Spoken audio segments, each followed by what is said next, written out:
Bonjour, bonsoir, chers Ivoiriens et Ivoiriennes. Moi, je pense que à chaque année, une nouvelle année, l'homme doit essayer de comprendre. L'homme doit essayer de changer pour s'améliorer et pour avancer. Mais je constate que nos opposants là, ils ne veulent rien comprendre, ils ne veulent pas changer. Je leur dis de changer leur comportement. Je leur dis de changer leur attitude. Ils doivent changer leur manière de faire la politique. Parce que cette manière qu'ils sont en train de faire là, cette manière de faire la politique là, ne va pas les amener quelque part. Nulle part. Par exemple, quand je prends un Soulé de Paris, qui parle de l'affaire des médecins, des 46 docteurs qui ont été emprisonnés. Et il se plaint, il fait du tapage, il appelle les gens, un discours violent, appeler les gens à un soulèvement. C'est une manière de dire aux gens de se soulever, hein, un soulèvement populaire. Maintenant, Soulé de Paris, ça ne va pas marcher, Soulé de Paris, ça ne marchera pas. Tu vois, dans la vie, si tu ne sais pas ce que tu cherches, tu ne sauras trouver ce que tu veux. Ok? Voilà. Parce que cette manière-là, c'est de la démagogie. Ce n'est pas sérieux. Est-ce que tu vois Soulé de Paris? Parce que la Côte d'Ivoire n'est pas un pays de désordre. Il y a des lois, il y a des règles, ok? La Côte d'Ivoire n'est pas nasolé na placali domsole de Paris, ok? Voilà. Dans quel pays au monde vous avez vu un gouvernement embauche tous les diplômés à la fonction publique? Non, il n'y en a pas. Même en France où tu es sur le Paris, c'est le secteur privé qui embauche plus. Ici même aux États-Unis, c'est le secteur privé qui embauche plus. Ok? Voilà. Donc, quand vous êtes comme ça, quand vous voulez parler, vous parlez toujours du président Ouattara, vous dites que vous êtes des Ivoiriens, vous voulez l'avancement de la Côte d'Ivoire, vous vous souciez du travail des jeunes Ivoiriens, mais c'est le secteur privé qui embauche plus, c'est le secteur privé qui fait développer un pays, qui fait marcher l'économie d'un pays. Donc, en tant que citoyen, vous qui êtes à l'extérieur, en tant que citoyen, venez construire des hôpitaux en Côte d'Ivoire. C'est comme ça les Blancs font, les Blancs qui sont riches, les hommes d'affaires, ils viennent construire des hôpitaux dans leur pays, ils viennent construire des usines dans leur pays, ils créent des emplois. Venez construire des hôpitaux ou bien des usines de Soulé de Paris, etc. Et puis, on va embaucher ces jeunes docteurs-là, ok? Voilà, c'est comme ça ça se passe. Mais on ne reste pas là-bas, vociférer, crier, envoyer les gens à la révolte. Ce n'est pas sérieux. Hein? Aujourd'hui, en Côte d'Ivoire, les Ivoiriens ont commencé à vous comprendre. Les Ivoiriens ont commencé à voir vos limites maintenant. Vous êtes limité politiquement. Vous, l'opposition, vous, les vidéomans de l'opposition, même les Maliens que vous soutenez aujourd'hui ont commencé à comprendre que vous êtes dans la manipulation, dans la propagande. Vous voyez, les Maliens connaissent maintenant, ils commencent à voir maintenant vos limites aussi. Est-ce que tu vois? Il faut sortir dans ça. Voilà. Même aujourd'hui, les Boubou Mabel qui crient, qui vocifèrent, aujourd'hui, qui dit que la Côte d'Ivoire est venue demander pardon. La Côte d'Ivoire n'a jamais demandé pardon. Arrêtez de vous lancer des fleurs, Boubou Mabel. Bien sûr, la Côte d'Ivoire soit de se déplacer pour aller au Mali, parce que c'est le Mali qui détient les militaires ivoiriens. La Côte d'Ivoire a besoin de ses militaires, donc ils sont obligés de se déplacer pour aller au Mali, pour aller négocier. Négocier, demander pardon, c'est différent. Dans aucun cas, dans aucune vidéo qu'on a vu le ministre de la Défense tenir vraiment au Mali là-bas, dans aucune vidéo il a demandé pardon. On a dit qu'il y a eu des manquements. Hein, il y a eu des incompréhensions. C'est ce qu'ils ont dit. Ils n'ont pas parlé du mot pardon. Donc arrêtez de vous lancer des fleurs. Voilà, c'est la diplomatie qui doit privilégier. Mais toi, Boubou Mabel, de la manière tu parles, tu dis la Côte d'Ivoire et le Mali c'est la même chose. Non, de la manière toi tu parles, je ne pense pas que c'est la même chose. Est-ce que tu vois? Parce que tu ne fais que parler, hein, envoyer les gens à l'incitation, envoyer les deux pays à un conflit, la tension. Ce n'est pas sûr. Il faut quitter dans ça. La diplomatie fait son travail. Et puis on avance. Et quand tu dis que toujours que le Mali est armé militairement, le Mali va battre la Côte d'Ivoire, mon frère, il faut quitter dans ça. Ok? Tu ne connais même pas la force de l'armée ivoirienne. Tu n'as pas de renseignements sur l'armée ivoirienne. Tu ne sais pas qu'est-ce que la Côte d'Ivoire a comme armement. Même le Mali, ton pays, tu ne sais même pas qu'est-ce que le Mali a comme armement. Tu ne connais pas tout. C'est un secret de l'armée. Tu ne peux pas tout connaître, mon cher. Donc ne parle pas à tue-tête. Ok? Tu parles au hasard. Ce n'est pas sérieux. Voilà. Il veut John Bindola, il se retrouve au bord de là, mon cher. Sinon, on a vu ici hein, la Russie contre l'Ukraine. La Russie a dit qu'ils vont prendre l'Ukraine en 2 semaines. Aujourd'hui, ça fait combien de mois? Bientôt 1 an. Ils ont pu prendre? Donc, il veut faire attention. Tu sais quand est-ce que la guerre va commencer, mais tu ne sais pas quand est-ce que la guerre va finir. Mon frère, donc il faut contrôler tes paroles. Mets un peu de l'eau dans ton Nyamakoudji.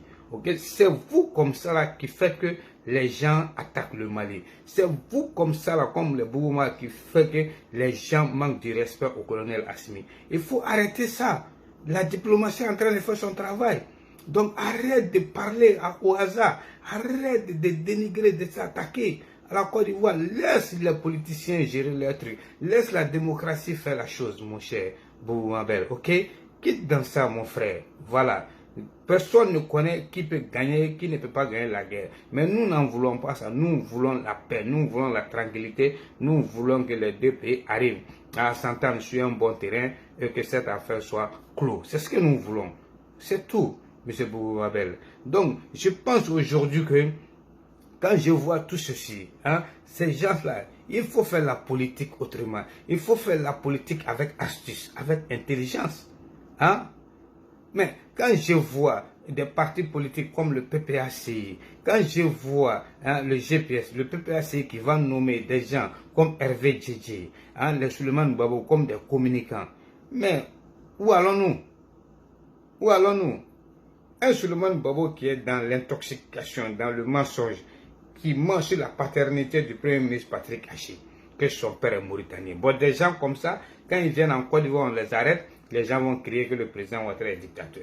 Vous voyez? Et lui, Hervé Djedje, lui, c'est un inconscient, c'est un ingrat. Lui, il n'a jamais été reconnaissant sur Hervé Djedje. Ta femme, ex-femme, père à son nom, Malieba, quand elle est décédée en France, c'est le président Ouattara qui a contribué au rapatriement de sa dépouille mortelle en Côte d'Ivoire. Tu as oublié ça. Lors de son enterrement, c'est le même président Ouattara qui a contribué encore à financer l'enterrement de Malieba, ta femme. Mais tu as oublié tout ça aujourd'hui. Mais Dieu ne va jamais, toi, te laisser faire du mal au président Ouattara. Non, Dieu ne laisse jamais quelqu'un faire du mal à son bienfaiteur. C'est ce que tu dois comprendre, Hervé Djedje. Est-ce que tu vois? Et quand je vois le GPS de Soro Guillaume aujourd'hui, qui nomme des gens comme des soulets de Paris, d'intoxication, des gens comme la guerre Petit Cédou, une femme qui n'a même pas de fesses, une femme qui ne sait même pas où aller, elle ne sait même pas ce qu'elle est en train de faire, du n'importe quoi. Mais où allons-nous? Ça, c'est du n'importe quoi. Où le GPS peut aller avec ça? Où cette opposition-là peut aller avec ça? Avec des gens comme ça. Vous voyez, c'est impossible. C'est impossible. Ça, c'est du désordre, c'est du n'importe quoi. Vous voyez, faites la politique autrement. Faites la politique avec la sagesse. Faites la politique avec intelligence. Vous comprenez?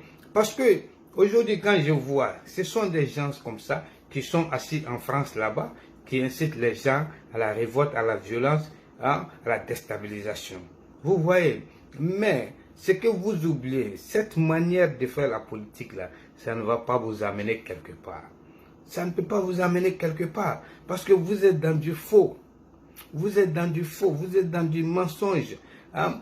Vous êtes dans la haine qui vous anime là. Voilà, votre plan, votre faux plan de déstabilisation de la Côte d'Ivoire. Votre plan de faire chuter le président Ouattara et son régime RHDP du pouvoir. C'est ça. Mais vous ne pouvez pas.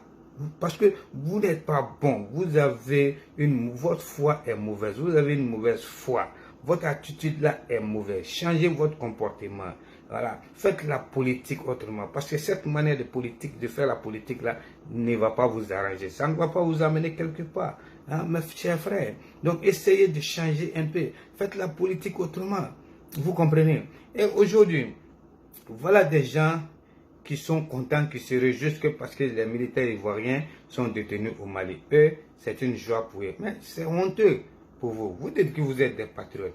Mais ce que vous oubliez, vos parents là, ils sont en Côte d'Ivoire. Quand la Côte d'Ivoire va sombrer, quand la Côte d'Ivoire va être afflée à ça là, mais vos parents sont en Côte d'Ivoire, vos parents ne sont pas au Mali. C'est ce que vous devrez comprendre.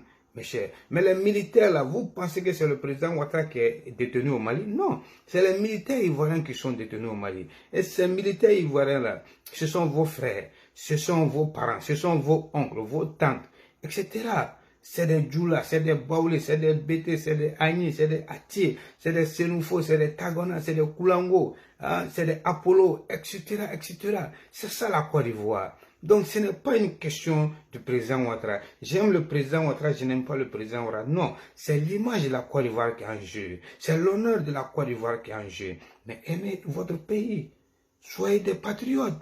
C'est ça qui est la réalité. Mais quand je vois aujourd'hui des gens qui se disent qu'ils sont ivoiriens, je vois des gens qui sont en train de soutenir le Mali, qui sont en train de faire les louanges du colonel Assimi Goïta. D'autres même ont chanté pour Assimi Goïta. Mais c'est décevant. Mais si vous pensez vraiment que vous aimez tant le colonel Assimi Goïta, si vous pensez vraiment que vous aimez tant le président Vladimir Poutine, mais pourquoi vous ne partez pas vous installer en Russie et au Mali et quitter la France et les États-Unis? C'est simple que ça. Vous voyez? Voilà. Donc vraiment, je ne comprends pas ces gens-là aujourd'hui. C'est vraiment, c'est décevant, c'est déshonorant. Aujourd'hui, voilà des gens, hein? Voilà des gens même comme des Séni Krangwa. Aujourd'hui, qui restent en Côte d'Ivoire, qui parlent du baptême d'une artiste malienne qui est Bigini, et qui dit que les Ivoiriens, s'ils sont garçons, ils doivent aller au Mali, que c'est ce que les Maliens lui ont dit. Les Ivoiriens doivent aller au Mali, puis aller prendre leurs soldats. Vous voyez, non? Séni Krangwa, quitte dans ça. Ok? Voilà. Je vais te dire quelque chose. Les soldats qui sont détenus au Mali, là, si la Côte d'Ivoire veut aller par la force pour aller les prendre, là, les Maliens peuvent tuer les soldats, là. S'ils les tuent, là, donc quel sera l'intérêt d'aller les prendre par la force? Sinon, si tel est le cas, les Maliens, ils ont besoin du fils d'Ibeka, Karim Keïta et de leur ancien premier ministre. Pourquoi les Maliens ne viennent pas les prendre aussi par la force? C'est ça la réalité.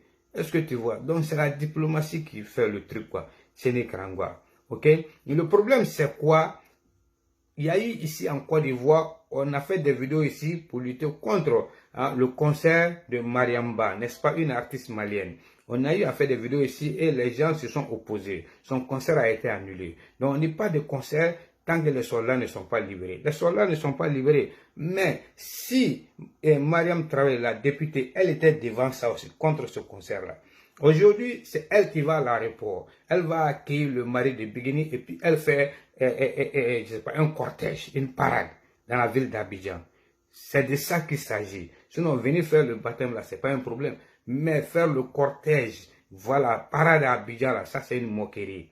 Quand tu fais des choses, il faut regarder l'environnement. Il faut regarder dans la situation dans laquelle le pays est actuellement. La population, il faut lire la mentalité de la population.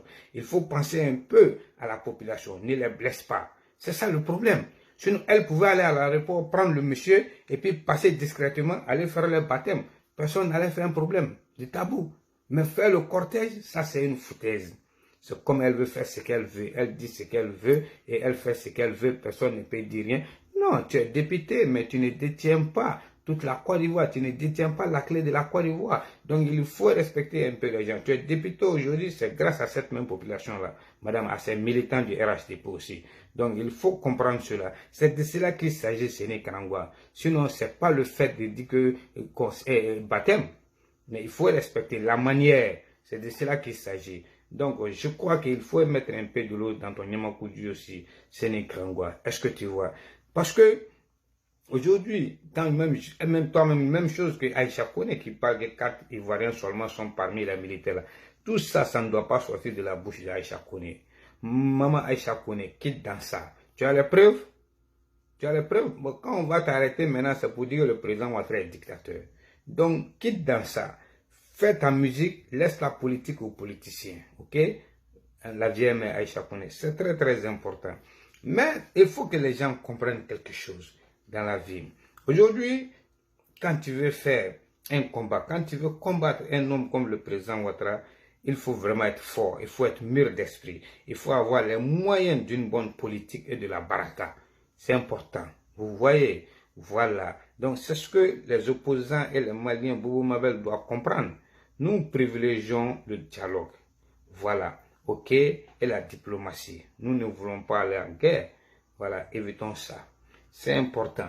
Donc, mais j'aimerais dire à nos frères opposants aujourd'hui qui ne sont pas au pouvoir, ils doivent mettre un peu de l'eau dans leur nyamakuji. Ils doivent changer leur manière, ils doivent changer leur attitude. Cette manière de faire la politique, ça ne peut pas les arranger. C'est sérieux. Vous n'êtes pas au pouvoir. Vous n'avez pas le pouvoir militaire aujourd'hui en Côte d'Ivoire. Vous n'avez pas le pouvoir de la communication. Vous n'avez pas le pouvoir de la diplomatie. Tout ça face au président Ouattara. Vous êtes faible, vous êtes diminué, vous êtes impuissant, vous êtes incapable. Donc vous êtes des fainéants, vous êtes des mécréants. C'est ça qui est la réalité. Donc calmez-vous et puis faites la politique avec l'intelligence, avec astuce. Ok? Voilà, avec aimabilité. C'est ça que nous voulons. Hein? Et puis corrigez-vous. C'est une nouvelle année 2023. Voilà, pour avancer, pour qu'on puisse vivre ensemble. Que Dieu bénisse la Côte d'Ivoire, que Dieu bénisse l'Afrique et que Dieu amène la paix, la réconciliation, la tranquillité entre les Ivoiriens et que la paix en Afrique entre la Côte d'Ivoire et le Mali aussi et que Dieu nous donne tous longue vie, santé, bonheur, prospérité, beaucoup d'argent. Hein? C'est ça qui est important. Peace out. C'est votre frère Céline depuis Philadelphie. On se reprend pour une directe. I love you. Take care. Bye bye. Okay. Et même, j'avais oublié, il y a un autre qui est en Tunisie, là, qui est Francky quelque chose, là. Lui aussi, toujours, quand je le vois, il fait des vidéos, il s'attaque toujours au gouvernement de la Côte d'Ivoire. Ce que le président Ouattara fait, c'est bien. Lui, pour lui, il doit toujours critiquer. Mais je vais lui dire, il parle du SMIC. Il compare la Côte d'Ivoire à la Tunisie et la Côte d'Ivoire au Gabon. Il faut arrêter ça, mon cher frère. Parce que le président Ouattara, lorsqu'il est venu au pouvoir, le SMIC était en bas. Lui, il a augmenté. Les présidents qui étaient là avant lui, si eux, ils avaient augmenté, lui aussi, il allait venir augmenter encore, ça allait aller au sommet. Mais eux, ils n'ont rien fait. C'est lui qui a augmenté maintenant. Donc, c'est étape par étape. On ne peut pas tout faire un coup. OK? Voilà. Donc, la Tunisie, eux, ils ont eu des présidents avant qui ont augmenté ces trucs-là. Avant ces nouveaux présidents, même le Gabon. Est-ce que tu vois? Et la Côte d'Ivoire était dans une crise aussi. La Tunisie et le Gabon n'ont pas subi ce genre de crise aussi. Voilà, mon frère. Donc, il faut essayer de voir, il faut encourager le prochain président qui va venir. Lui aussi va augmenter. Et puis, on va aller étape par étape. C'est comme ça. Est-ce que tu vois? Sinon, au lieu de crier sur les internets, critiquer, tu es un Ivoirien, tu es un citoyen ivoirien, tu fais des business, tu es à l'extérieur.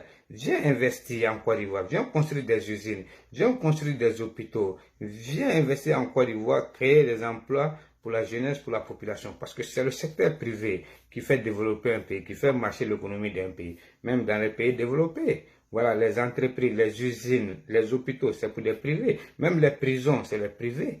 Voilà, donc c'est ça qui fait développer un pays. Mais vous voulez que l'État fasse tout en Côte d'Ivoire. Non, arrêtez. Vous vivez dans des pays développés, prenez l'exemple sur ces pays développés. Je crois qu'on va à l'aventure pour apprendre, pour chercher de l'argent. Si on n'a pas eu de l'argent, on doit avoir de l'expérience et de la sagesse et venir donner cette expérience-là aussi à ton pays. Appliquer cette expérience-là aussi à ton pays. Apporter ça, ce que tu as appris à l'extérieur, à ton pays, mon frère. C'est ça qui est important. Donc, merci bien. Peace out. On se reprend après. Bye bye. I love you. Take care.